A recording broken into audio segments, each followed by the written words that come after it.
우리 사람들이 살아가는 데 있어서 꼭 같이 살아가는 것이 있습니다. 그것이 문화입니다. 사람들은 얘기합니다. 사람이 문화를 만드는 거냐 아니면 문화가 사람을 만드는 거냐, 닭이 먼저냐 계란이 먼저냐 하는 거랑 비슷한 것 같습니다. 학자들은 정의하기를 문화는 사람들이 가지고 있는 개념의 틀이라고 얘기를 합니다. 그래서 사람들이 자신의 삶을 규제하며 또 경험을 해석하고 타인의 행동을 평가하는 정의, 이것을 우리가 문화라고 얘기할 수가 있다는 것입니다. 나라마다 지역마다 또 종족마다 문화가 다릅니다. 문화의 대표적인 것이 뭡니까? 언어입니다. 그 사람의 말이 그 사람의 문화를 대변하는 가장 첫 번째 보이는 요소라는 것입니다. 영어, 또 한국어, 일본어, 중국어. 여러분들이 외국어를 공부를 하기를 원합니다. 영어를 잘했으면 좋겠습니다. 중국어를 잘했으면 좋겠습니다. 근데 다른 나라 말을 배우는 것이 참 힘들죠. 근데 이 한국에서 언어 공부를 하는 것보다 외국에 나가서 언어 공부를 하면 훨씬 더 그 습득이 빠릅니다. 그 왜 그런 줄 아십니까?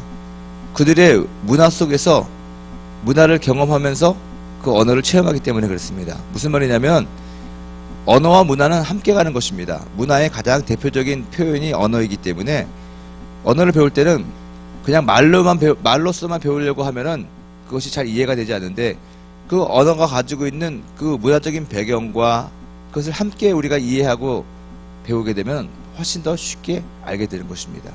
그래서 문화와 언어를 우리가 같이 배워가는 것입니다. 아무튼 이 세상에 있는 많은 사람들이 다른 언어와 다른 문화들을 가지고 살고 있습니다. 우리가 선교라고 얘기를 할 때 사도행전 1장 8절의 말씀을 근거로 해서 이 문화적인 구분으로 인해서 이 이스케일이라고 해가지고 영역을 나눕니다. 오직 성령이 너에게 임하시면 너희가 권능을 받고 예루살렘과 온 유대와 사마리아와 땅끝까지 이르러 나의 증인이 된다. 그렇게 말씀하셨는데, 여기서 말씀하는 예루살렘과 온 유대와 사마리아와 이 땅끝, 이것을 가지고 어떤 문화적인 경계를 나눠서 사역을 하는 경우가 있습니다. 우선 예루살렘 선교입니다. 예루살렘 선교는 학적으로는 이제로 선교라고 해서 같은 문화권에서 사역하는 사람들을 얘기하는 것입니다. 같은 문화권에서 살아가는, 동질 문화권에서 살아가는 사람들입니다. 저와 여러분이 지금 이제로 사역을 하는 것이죠. 이제로 영역에서 살아가는 것입니다. 같은 말을 합니다. 같은 문화, 같은 언어 방식, 또 같은 인사, 같은 생활 습관, 그런 동질 문화와 동질 언어권에서 살아가는 것이죠. 또 유대 선교가 있습니다. 유대 이완 선교죠. 이완은 동질 문화가 아니라 디아스포라입니다. 우리가 사는 곳은 다릅니다. 한국과 미국입니다. 하지만 미국에서도 한인들과 같이 생활하는 것입니다. 한인들을 대상으로 목회를 하고 한인들을 대상으로 장사를 한다는 것입니다.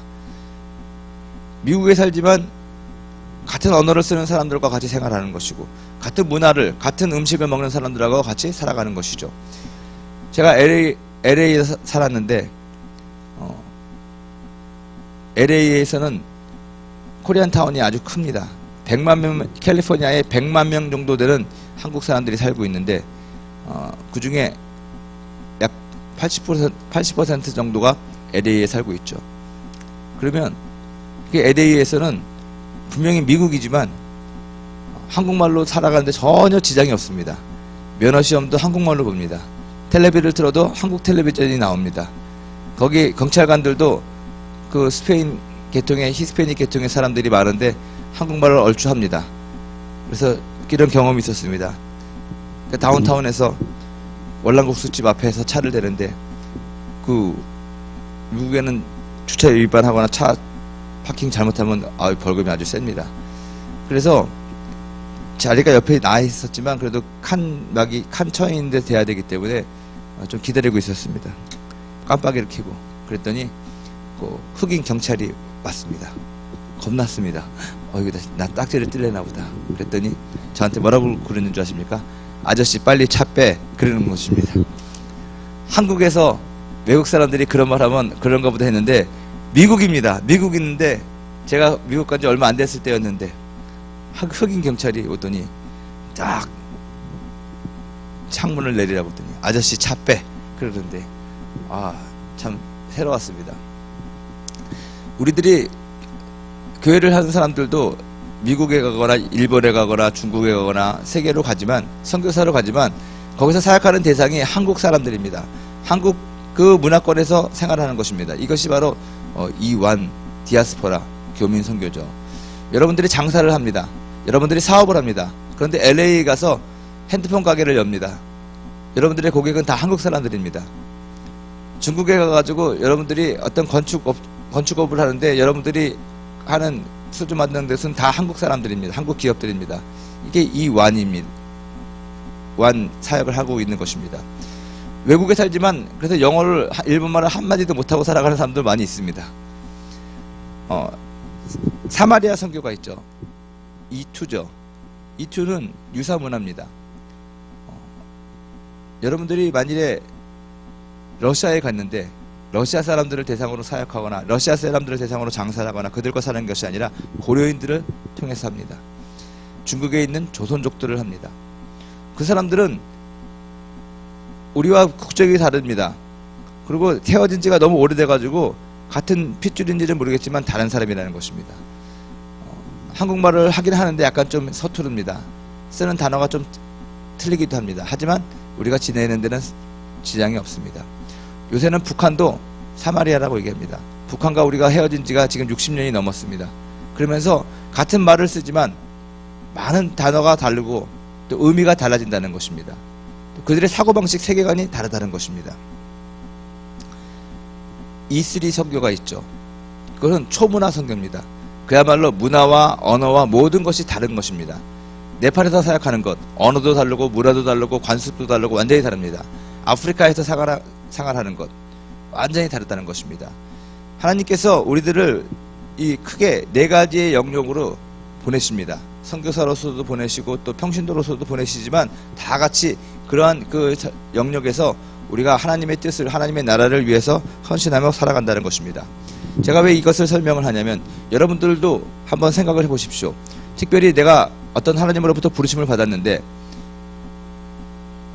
어떤 직업을, 어떤 전공을 가지고 살아가야 되느냐, 그것도 중요하지만 어디서 살아가야 되느냐, 나는 동일 문화권이냐, 동질 문화권이냐, 유사 문화권이냐, 초문화권이냐, 그것도 한번 생각하며 살아갈 필요가 있다는 것입니다. 저에게 말하는 어느 지체들은 그래요. 목사님, 나는 초문화권에서 살 것입니다. 나는 지금 이게 한국에 살고 있지만 나의 마지막은 나는 외국에서 살 것입니다. 나는 중국에서 살기를 원합니다.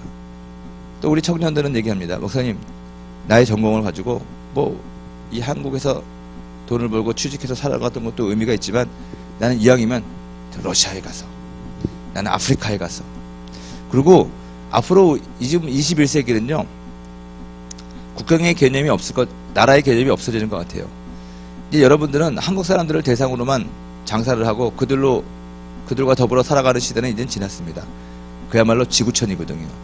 여러분들도 에스키모에게 냉장고를 팔아야 될 시간이 온다는 것입니다. 저 북반구 남반구를 다니면서 여러분들이 살아야 될 시기가 왔다는 것입니다. 그래서 언어도 열심히 더 공부해야 되는 것이고, 언어를 공부하는 것뿐만 아니라 많은 타문화에 대해서 여러분들이 배우고 알고 해야 된다는 것입니다. 사실 우리나라 사람들이 상당히 특이합니다. 왜냐하면 우리나라 사람들은 단일 문화, 단일 언어예요.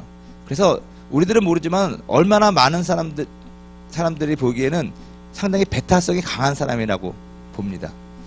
미국만 해도 유나이티드 스테이트잖아요. 많은 사람들이 합쳐져 있습니다. 중국에 얼마나 많은 부족들과 종족들이 있습니까? 문화와 언어가 다른 사람들이 많이 섞여서 살고 있습니다. 필리핀, 인도, 네팔 다 그렇습니다. 근데 이 한국과 일본이 약간 특이하거든요. 우리는 단일 문화고 단일 언어입니다. 그러다 보니까는 나와 다른 거에 대해서 상당히 우리는 거부감을 많이 느낍니다. 다른 것은 틀린 게 아닙니다. 근데 나와 다르다고 해서 우리는 틀리다고 얘기하는 것입니다.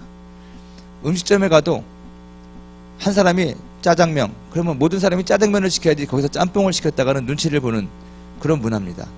외국 사람들이 절대로 이해를 못하는 것이죠. 왜 저 사람들은 모든 것을 이렇게 통일시킬까? 유니폼을 입는 거 우리는 너무 당연하게 생각합니다. 근데 제가 외국 살면서요, 유니폼을 입으라고 했을 때 상당히 그분들이, 우리가 축구 선수도 아닌데 뭐 우리가 어떤 그걸 해야 되는 거예요?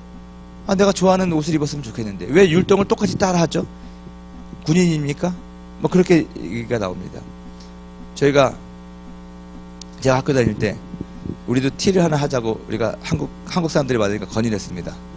그런데 우리는 당연히 우리 어디 가면은 단체 티를 해가지고 가야지 그런 생각을 하는데, 의외로 사람들이 왜 일부러 돈을 들여가지고 그런 걸 하지? 그냥 집에서 라운드 티 아무거나 입고 하면 되는 것이지, 굳이 팀을 구분한다면은 손에다가 띠를 하나 차면 되는 것이지 왜 쓸데없이 돈을 20-30불 들여가지고 옷을 또 사는 거냐고. 그건 필요 없는 옷인데.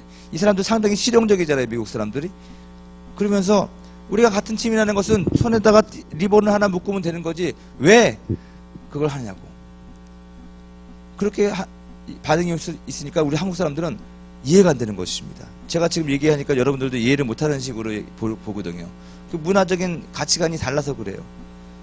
심지어 여러분, 내가 우리 체육대회를 하는데, 아, 우리 606T도 있고 뭐도 있는데 뭐 돈 쓰냐, 그냥 그거 있고 그냥 하면 안 되나 그랬더니 저만 그렇게 얘기하고 모든 사람들은 아닌데요, 목사님, 청백으로 나눠야 되는데요.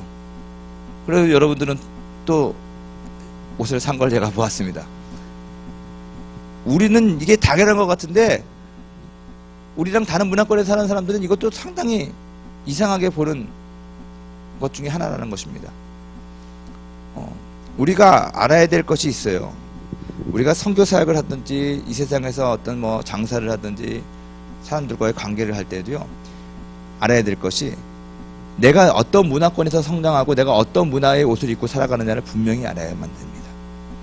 자기 자신을 알아야 돼요. 주제 파악을 해야 된다는 것이죠. 그리고 더 중요한 거는 상대방의 문화를 알아야 됩니다. 그 사람이 외국 사람이면 더 많이 알아야 되는 것이고, 같은 한국 사람일지라도 그들이 자란 가정 환경과 또 그들이 습득된 그런 배움과 그런 환경들이 참 달라요. 그걸 알아야 된다는 것입니다. 여러분들이 이제 결혼을 하잖아요. 그럼 부부간에 환상의 커플로 시작을 합니다. 결혼할 때는 다 좋죠. 정말 환상의 커플이죠. 근데 제가 결혼 주례할 때마다 하는 말이 있어요. 저도 결혼할 때는 환상의 커플로 결혼을 했는데, 이 환상의 커플이 환란의 커플이 되는 거는 시간 문제예요. 빠른 사람은 한 달 만에 환란이 되고 시작이 되는 것이고, 좀 오래된 사람은 한 1년 지나면 환란이 시작되는 것이고, 갈등이 있습니다. 왜 그렇습니까? 달라서 그래요. 문화가 달라서 그래요. 성격 차이, 그 문화적인 배경에서 오는 갈등의 대표적인 요인이거든요.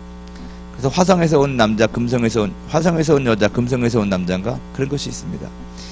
다른 사람들이 만나가지고 같이 맞춰 살기가 힘듭니다. 여러분들이 목회를 할 사람은 더 그렇고요. 또 장사를 하고 사람들과의 그런 관계를 하는 사람들은 더 그렇습니다. 학교 선생님도 마찬가지예요. 학교 선생님은 요새 그런 걸 더 많이 느낄 것입니다. 세대 차이라고 하잖아요. 여러분들과 막 10년, 20년 차이 나는 사람들하고 얘기를 하려면 얼마나 그들이 갖고 있는 문화와 세계관이 다른데요. 이 이질감이 느껴지는 것이죠. 저도 사실은 여러분들과 생활하면서 얼굴로는 웃고 있지만 속으로는 힘든 것도 있어요. 왜냐하면 문화가 다르거든요.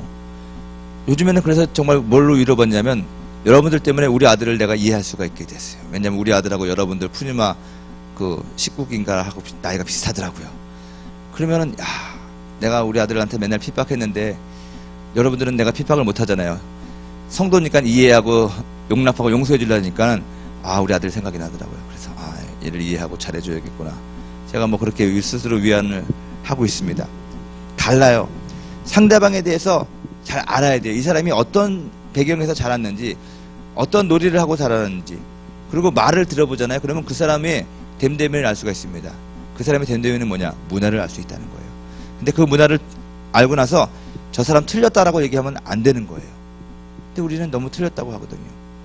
더 중요한 거는 우리 그리스도인으로서 성경을 우리가 더 깊이 알아야 되거든요. 근데 성경에도 보면은요, 문화적인 요소가 달려 있습니다. 여러분, 성경을 하나님의 말씀이라고 믿습니까? 모든 것이 하나님의 말씀이라고 믿습니까? 난 안 믿어요. 죄송한 얘기지만. 성경은 하나님의 말씀인 것은 틀림이 없지만 하나님이 성경을 기록할 때 성경 저자들의 문화를 사용했다는 것입니다. 그래서 성경에는 문화적인 요소들이 많이 있기 때문에 우리가 성경의 뜻을 정확하게 알기 위해서는 성경에 어떤 문화의 옷을 입고 쓰여져 있는지를 알고 거기서 주님께서 말하고자 하는 핵심을 찾아내야 돼요. 예를 들면은 사도 바울이 너희들은 거룩한 입맞춤으로 서로 문안하라 라고 말을 했습니다. 이게 하나님 말씀입니까? 문화입니까? 여러분들, 성경에 분명히 사도 바울이 쓸 책을 끝날 때마다 너희는 거룩한 입맞춤으로 서로 문안하라 했으니까는 우리는 성경 말씀에 순종해야 되니까는 우리는 만날 때마다 우리 자매님하고도 그렇고 우리 형제님하고도 그렇고 서로 입맞추고 헤어져야 됩니다. 되게 좋아하네. 여러분, 초대교회 때 이런 일이 있었습니다. 성경에 그렇게 기록이 되어 있기 때문에 사람들이 만나서 서로 입맞추고 헤어졌습니다. 근데 아무리 서양 사람들이 포옹을 하고 뭐 하지만 생판 모르는 남자 여자가 이렇게 입맞추고 그렇게 하는 것은 사회적으로 문제가 있습니다. 왜 없겠습니까? 그래가지고 크리스찬들이 저 동굴에서, 초대교회는 또 동굴에서 모이고 막 그러잖아요. 음란한 짓 한다라고 그러고 손가락질 한다고 그러고 남자끼리도 만나서 여자끼리도 만나서 입맞추고 헤어지니까 동성연애 한다고 그러고. 그래서 교회에서 고민을 해가지고 앞으로 그러지 말자. 그래서 서로 사람끼리 입맞추는 거는 문제가 되니까 이런 나무판을 하나 가지고 헤어질 때마다 이 나무판에다가 입맞추고 옆에서 돌려요. 이렇게 돌렸습니다. 이게 실제적으로 그렇게 교회에서 그렇게 했습니다.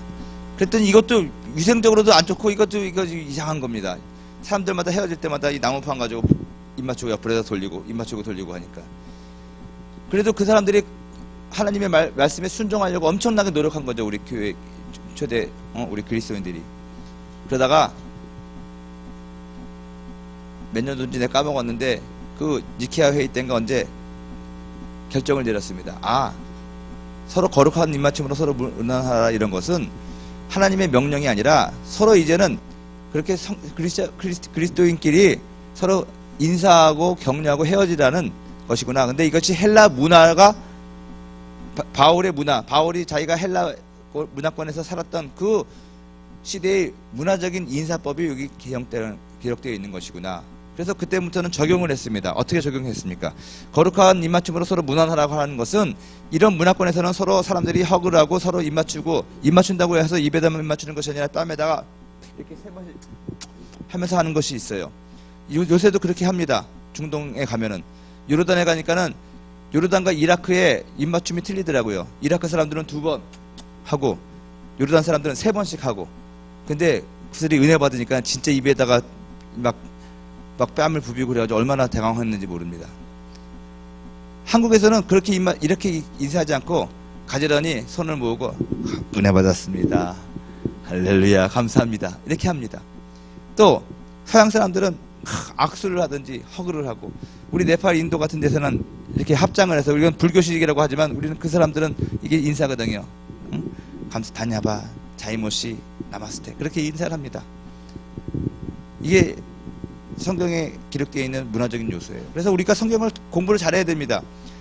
분명하게 하나님의 말씀인 건 틀림이 없지만 그 하나님의 말씀이 히브리의 문화와 헬라의 문화로 포장되어 있기 때문에 우리가 그것 적용할 때에는 정말로 그런 것까지는 적용할 필요가 없고 우리들에 맞게 적용하는 것입니다. 이것을 상황화라고 얘기합니다. 예를 들어 가지고 목사님이 설교할 때 항상 넥타이를 매야 된다. 이것이 문화입니까? 이것이 성경의 명령입니까? 문화예요. 아프리카에 가면은요, 그 더운 날씨에도 불구하고 그 목회자들이 다 검은 넥타이를 매요. 빨간 넥타이도 안 매고 다 검은 넥타이를 매요. 그건 뭐냐? 처음에 복음을 전해줬던 그 유럽 사람들의 문화입니다. 검은 넥타이를 매는 것. 검은 넥타이는 우리는 언제 맵니까? 저 또 오늘 검은 넥타이를 맸는데 상당할 때 매는 거 아니겠습니까? 그게 문화죠. 여러분, 우리는 하얀색을 거룩한 색으로 생각합니다. 세마포라고 하는 거잖아요. 세마포는 무조건 하얀색입니까? 그건 아니거든요. 근데 우리는 세마포를 갖다가 다 하얀색으로 생각하거든요. 네팔에서는 하얀색이 그렇게 거룩한 색이 아닙니다. 신부들이, 우리는 웨딩드레스 입고 신부가 하얀색 웨딩드레스 입고 갑니다. 빨간색 웨딩드레스 보셨어요? 네팔에서는 빨간색이 신부들이 입는 옷입니다. 인도 사람들은. 그래서 그들은 결혼식 할 때 아주 그냥 빨간색 그런 것을 입고 이쁘다고 얘기합니다. 하얀색 입고 나면 왜 저래 쟤? 죽었나 누구? 그렇게 얘기하는 것입니다. 문화가 달라요.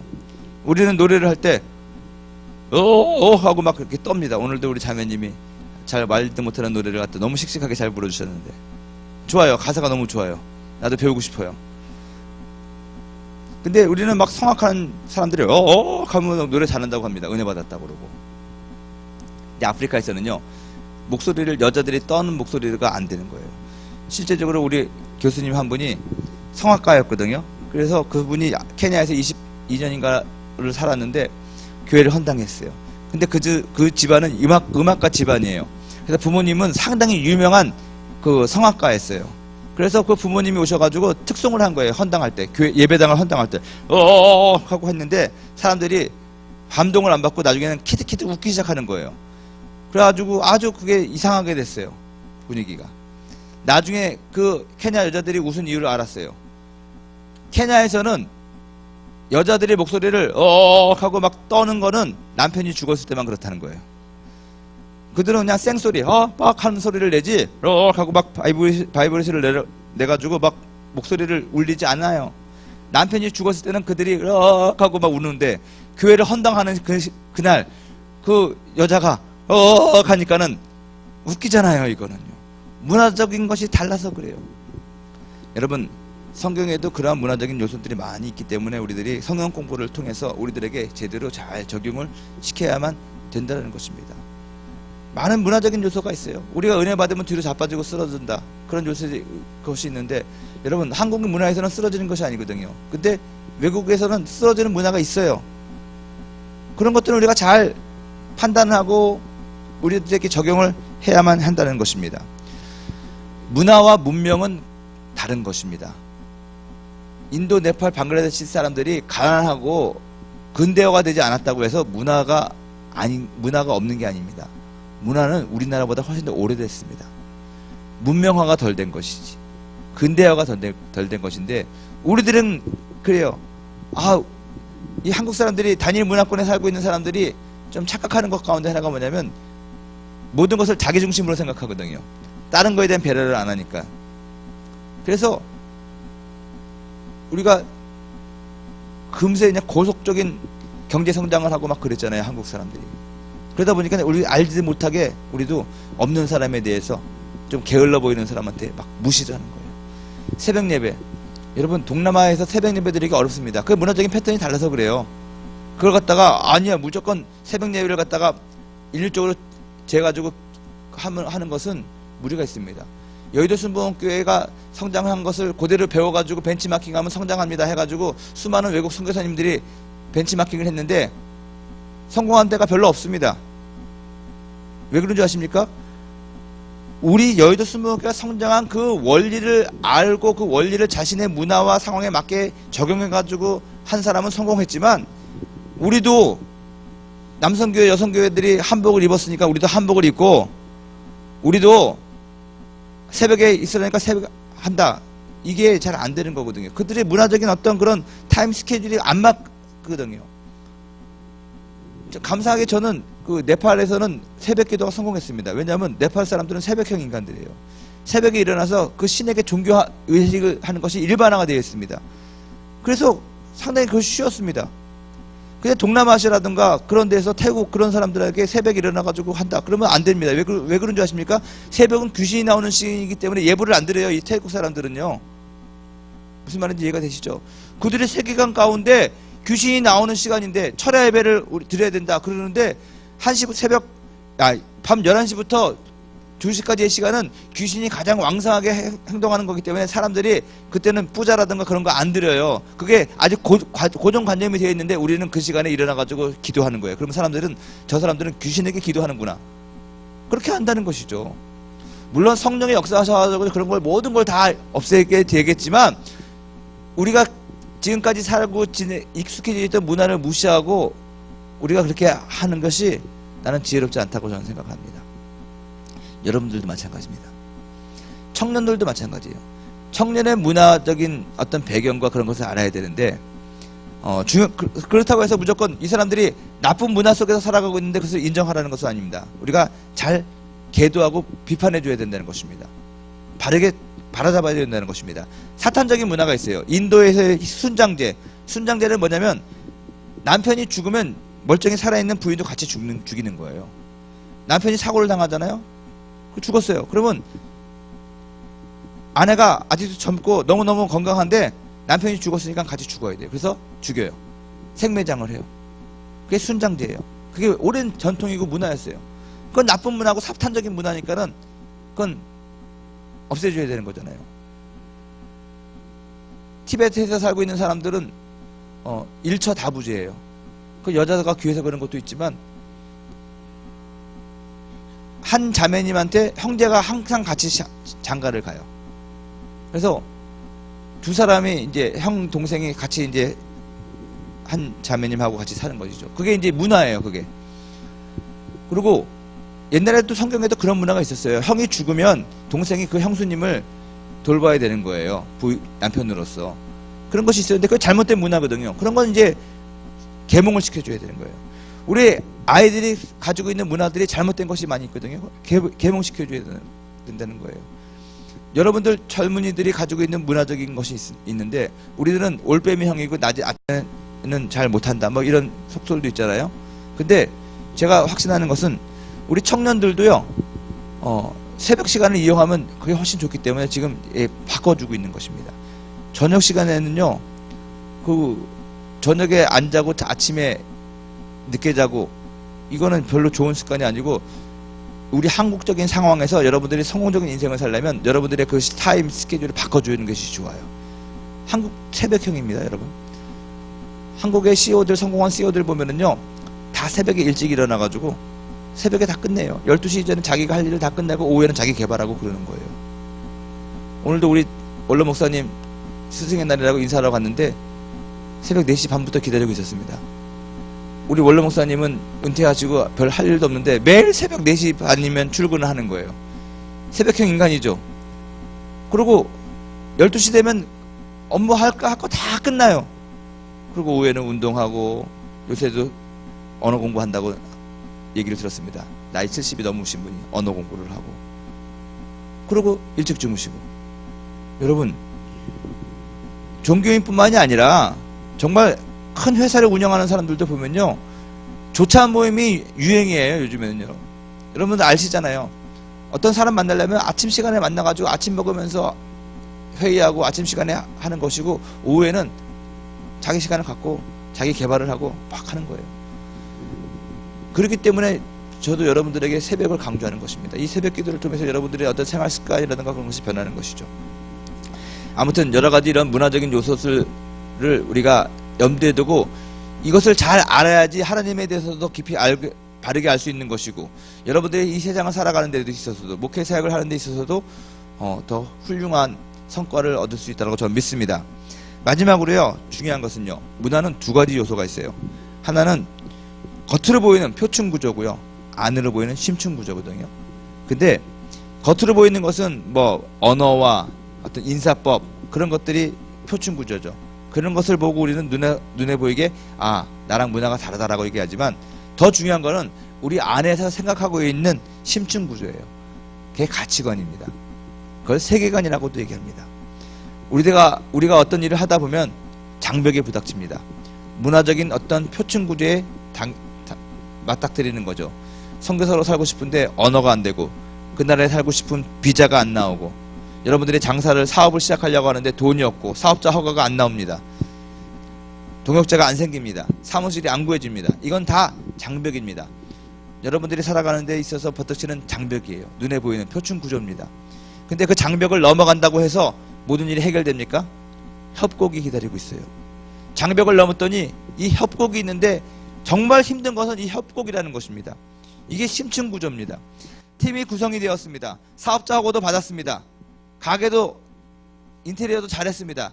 근데 같이 일하는 직원과 이게 안 맞는 거예요. 마음이 안 맞는 거예요. 가치관이 틀린 거예요. 내가 매니저를 뒀는데 이 매니저가 생각하고 있는 그 심층 구조와 내가 생각하고 있는 이 심층 구조, 가치관이 다르니까는 늘 부닥치는 것입니다. 제가 선교사로 가서 비자도 받았습니다. 또 교회 건축도 했습니다. 건물도 얻었습니다. 성도들도 몇 명 생겼습니다. 근데 문제는 이제 성도들이 생기고 난 다음부터 이 갈등이 시작되는 거예요. 모든 것이 준비되었는데 서로 간에 갈등이 있는 거예요. 싸움이 있고 다툼이 있는 거예요. 심층 구조가 달라서, 가치관이 달라서 달라진 거예요. 결혼을 하기 위해서 정말 애쓰고 힘써서 결혼을 했습니다. 양가 부모님의 반대에도 무릅쓰고 우리는 해야 됩니다 하고 막 도망도 가려다가 막 별의별 시도를 다 하다가 결국 어렵게 결혼에 꼴이 내서 드디어 같이 살게 됩니다. 장벽을 넘어갔죠. 이제는 행복 시작인 것 같은데 얼마 안 있어 이혼한다고 그럽니다. 왜냐하면 그렇게 어려운 장벽을 넘었는데 같이 친해지고 같이 살아보니까 이게 속에 있는 것을 갖다가 더 이제 쉐어링하면서 이 가치관이 다른 것을 알게 되는 것입니다. 이 문화의 심층 구조가 틀어지니까 이게 힘들어지는 거예요. 이게 장벽을 넘어서 협곡입니다. 선교 사역을 할 때도 그렇고 인간과의 만남도 그렇고 여러분들의 사업과 범사 가운데서도 이 장벽과 협곡은 항상 존재하는 거예요. 근데 제가 보기에는 표층 구조보다 심층 구조가 더 해결하기가 힘듭니다. 더 이해하기가 힘듭니다. 오늘 성경에도 말해요. 하나님의 심층 구조가 있어요. 성령이 아니고서는 하나님의 깊은 것을 어떻게 통달하냐고 얘기합니다. 10길 물속은 알아도 한 길 사람 속은 모른다고 했습니다. 여러분 성경을 보면요, 이 성경에도 하나님의 표층 구조가 있고 하나님의 심층 구조가 있어야 하는 거예요. 하나님의 그 의미가 있다라는 거예요. 그래서 여러분들이 성경을 묵상할 때는 이 성경에서 말하는 어떤 표층 구조를 깨닫는 것이 아니라 심층 구조를 깨닫는 거예요. 그 말씀이 주는 의미와 그 말씀이 주는 능력을 여러분들이 깊이 깨닫는 것인데 그것이 하나님의 심층 구조입니다. 가치관이라는 거예요. 그것을 우리가 알아야 되는 것이고 우리가 살아가는 데 있어서도 그런 것들을 깨닫고 나아가면 훨씬 더 여러분들이 성공적인 인생을 살 수 있다고 저는 믿습니다. 오늘 성교와 문화에 대해서 말씀을 드렸는데 짧은 시간 다 말씀드리지 못했지만 여러분들이 이 개념을 가지고 살아가실 때 훨씬 시행착오를 덜하며 하나님 앞에 온전히 나아가는 그런 순돌이들이 될 줄로 저는 믿어 의심치 않습니다. 아멘.